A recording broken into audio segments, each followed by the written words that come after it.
Good morning, students. Welcome to the virtual classrooms. We are studying the chapter of thermodynamics. In our first lecture, we discussed what is thermodynamics, why this thermodynamics was necessary to be studied.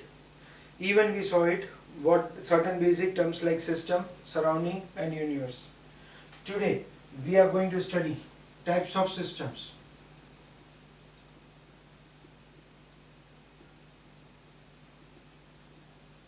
Now, when we are talking about the types of systems, we are having it as in three types of system.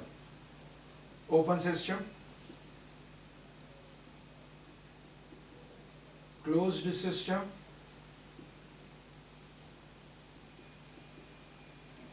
isolated system. Now, we want to understand that factor also, that what is the meaning of open system, what is the meaning of closed system or isolated system. Now when we are coming across this type of words, the very first thing that I want to understand, what is open system? Open system, the system in which energy as well as matter both can be exchanged. Both can be exchanged between system and surrounding by itself.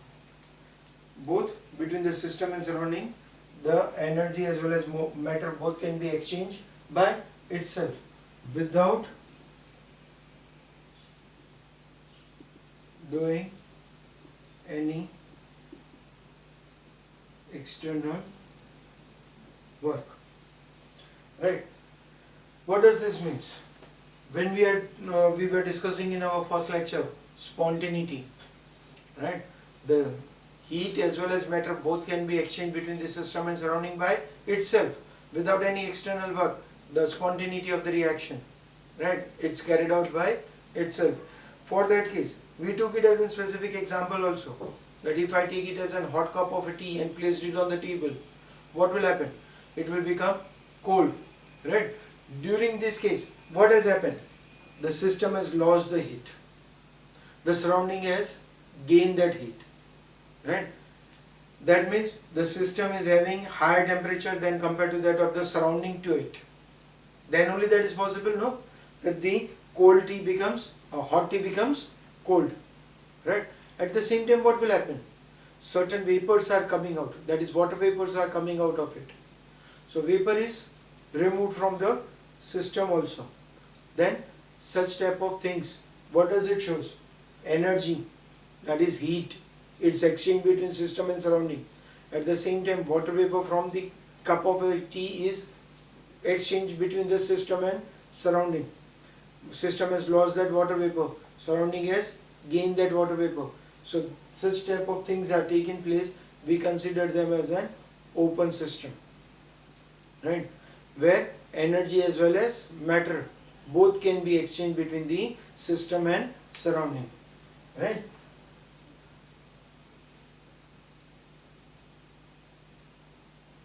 Closed system,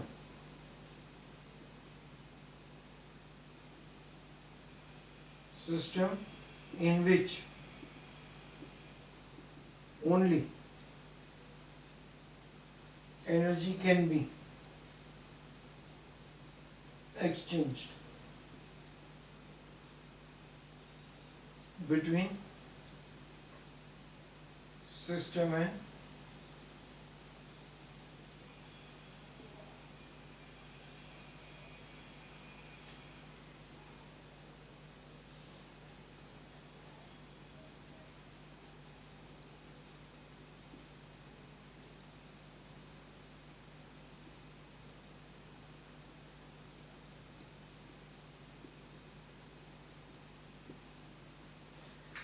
closed system, we term them as the system in which only energy can be exchanged. Matter cannot. It only energy. For that case, if I take it as a cold water bottle, taking it from the refrigerator, a chilled water bottle, and it's placed on the table, what will happen? It will become hot, right? Okay. Can I do the same thing with a cold tea, taking it and place on the table and it will become hot? No, right? So we take the different example, that a water bottle is taken and placed it on the table. We get it as a cold water bottle, placed on the table, it becomes a hot. That means the energy is exchanged. But can you say that the amount of the water inside is plus minus? Has it been increased or decreased? No. The total amount of the water in the water bottle remains same. So what does it shows? That it's a closed system. Matter did not exchange, but energy did exchanged. Then such systems are considered to be as a closed system, right? That means in one case we can say that both matter as well as energy is exchanged. Second, closed system where only energy can be exchanged, matter cannot be. And the third one that we are having it, that will be isolated system.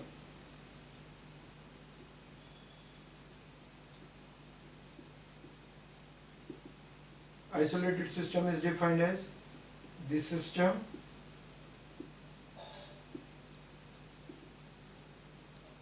which can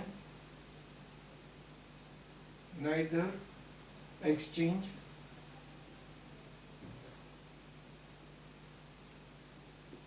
matter or energy with surrounding by itself, that is without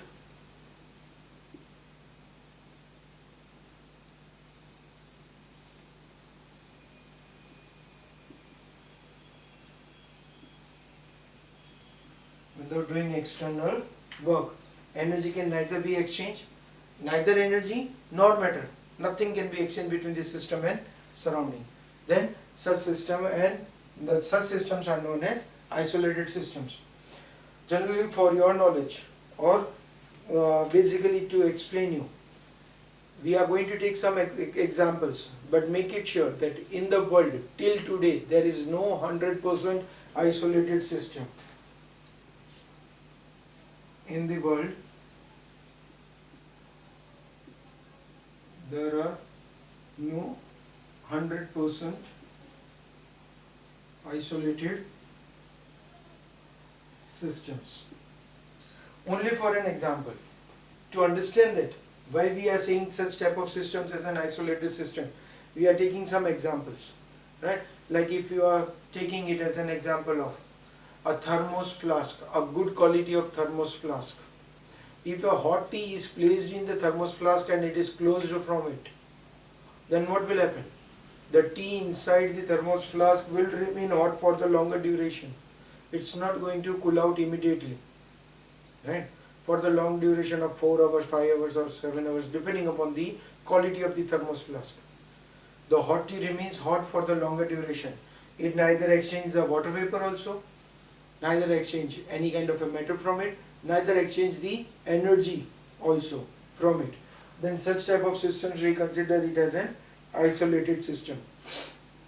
If we take it as another example, that is in your day-to-day life, when you are getting it order placed into the hotels for your food, for your lunch or breakfast or some snacks or something is been ordered, when they are parceling it, they parcel it into the aluminum foil.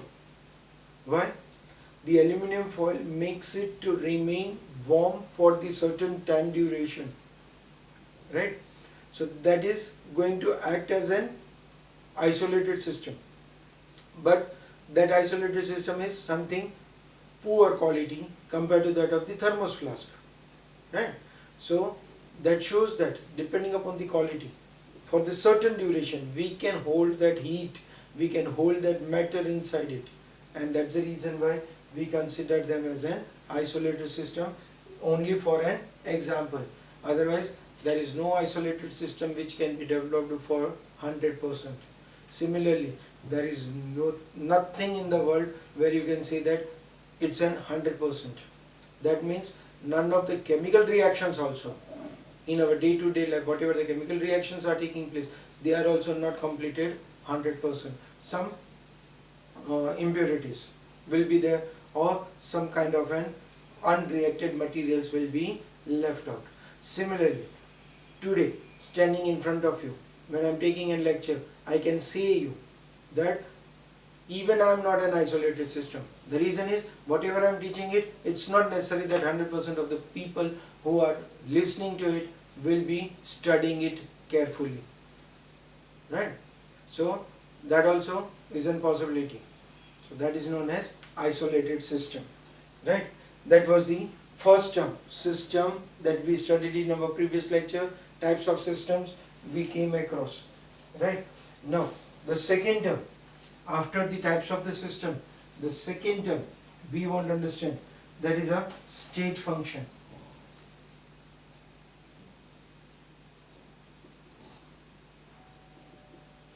It is also termed as state variable.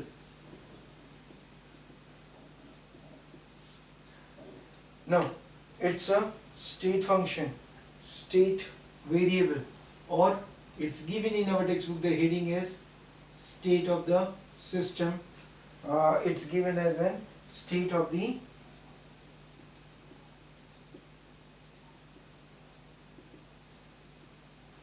no, different words are used for it, does not matter. The very basic thing for the state function is the function of the chemical reaction. The function of chemical reaction which depends on quantity and not onto the method to obtain it. Such functions are known as state functions. So we are going to have it, one of it. Example, I am writing it. Internal energy. These are the words we are going to come across. Enthalpy, entropy,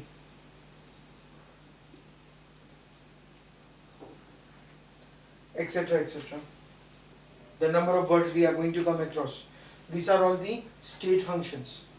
Now, listening to the definition, it looks like one which depends on the quantity and not onto the method. But I want to understand, or I want to explain you with the help of one of the example, which normally the students likes to perform that experiment, right? Because the teachers are never favorite to them. What they will do? Saying to that teacher, they are always getting it that if I do it like that, if I do it like that, right? So we will perform some experiment. Don't do it experimentally. Yeah? This is only an example. When a teacher, you are in a school, your school is suppose floor-floored building, and your classroom is on the 4th floor, on the top floor. A teacher is on the ground floor, just coming into the school or into the building.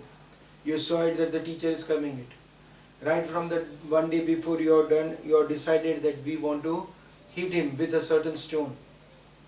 Now think it, that stone is a very small. You are taking suppose chalk stick, right?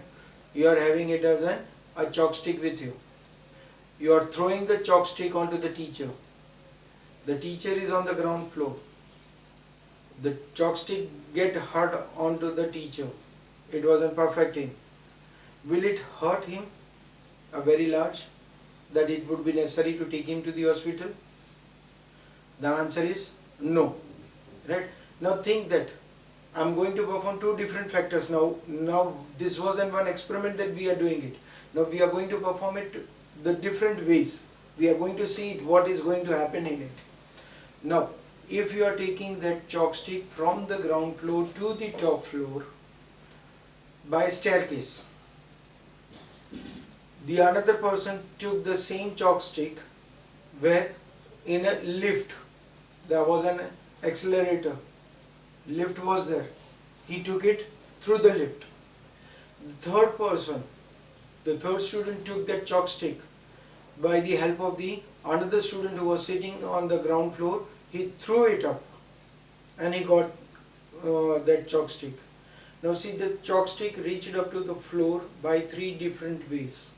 That means three different experiments we are doing it. Chalk stick taken by the help of the staircase, chalk stick taken with the help of the lift or by the throw, and that chalk stick is allowed it to be hurt to the teacher. Will it hurt same or different? Because the chalk stick which was taken by the help of lift will hurt more when it was taken through the staircase. It will hurt more? No. Our answer, immediately our answer is one and the same. So what makes a difference? Chalk stick was on the fourth floor. So that will be the effect. Nothing else. How did it reach to the floor? It's immaterial. So that is what the statement is written. It depends on the quantity and not onto the method. So that method, how did it reach to the floor? It's an immaterial. Right? Now the second case, quantity. You took it as a chalk stick.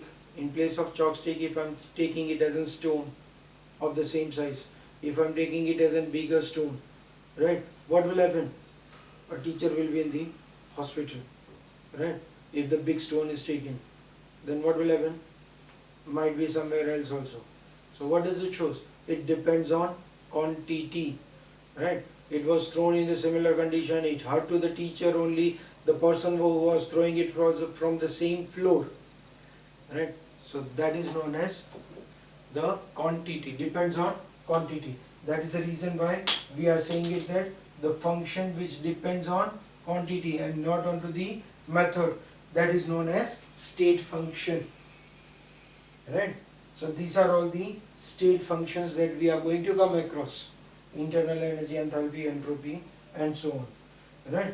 Now we were studying it, this type of words. So we will come across now the first word. What is internal energy?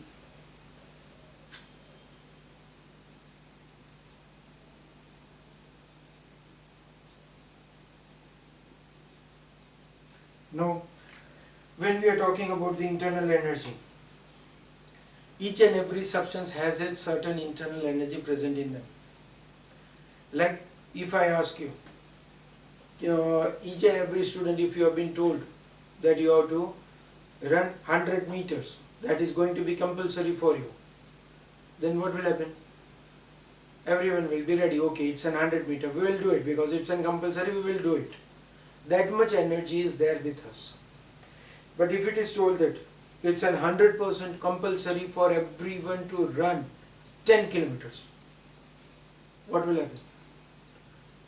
Many of the students will refuse right from the beginning. Sir, I can't because I don't have that much energy to run for 10 kilometers. Some students initially will be starting it. They will reach up to 2 kilometers or 3 kilometers and they will say that, sir, now I don't have energy to run. Right? Some students will run up to 5-7 kilometers and then they will refuse it. So that means some students will reach up to 10 kilometers. So each and every student has different amount of the energy stored in them. The energy which is present in their body is considered to be their internal energy. Now, if I ask you that how much can you run, can you immediately from the beginning say me that, sir, I can go it for 2 kilometers, 5 kilometers, 7 kilometers? That answer will be right. But then I am putting the condition. The moment you told that I can go it for 2 kilometers, I am putting the condition. It's not a flat road, it's a slopey road. Then If I say that you have to climb the mountain for 2 kilometers by running it, then the same student will say that, sir, that won't be possible, because if it would be a flat, I would have gone through, but this is a slopey, it becomes difficult for me, right? So initially the energy which was there in it has been reduced? No. What will happen? On the flat road, less energy will be consumed. On the slopey or the mountainous region, the more energy will be consumed for traveling the same distance, right? In the similar way, when we are performing some chemical reactions, it's not necessary that every time we will need the same energy. What we are doing it, what type of a chemical reactions we are doing it, what type of a chemical bond we are going to have in it. Like in our first chapter we have studied it, in the fourth chapter we have studied ionic covalent, coordinate covalent bonds are there. These different bonds are there, they are required different amount of the energy to be broken out. So what type of chemicals that are going in for the chemical reaction, it depends on it, right? So every component has certain energy present in it, but that energy, can we calculate absolute value? That is another one, the another term. Can you say that this is the amount of the energy present in the given compound? No, it's difficult, right? So we can always measure the change in the internal energy. Absolute value of energy cannot be calculated. Or the internal energy, if I want to define it, we can say that the amount of energy stored in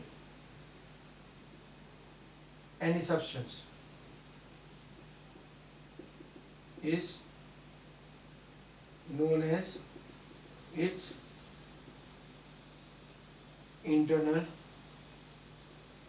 energy. Its symbol is utilized as U, right? Absolute value of internal energy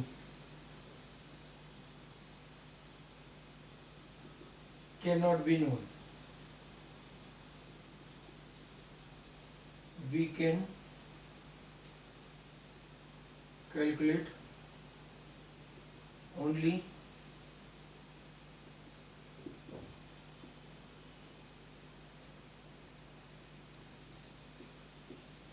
that is,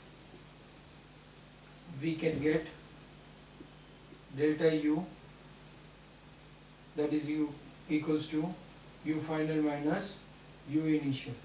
We can get it only change in internal energy. But when we are talking about these in the chemical reactions, how can we change the internal energy? The internal energy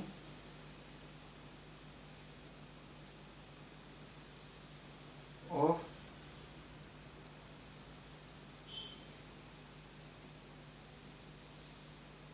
any substance can be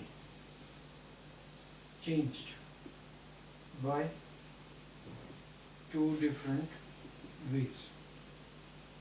You can change the internal energy of any given substance by two different ways. The first one, you can say that we can change the internal energy of the substance by absorbing heat or releasing heat.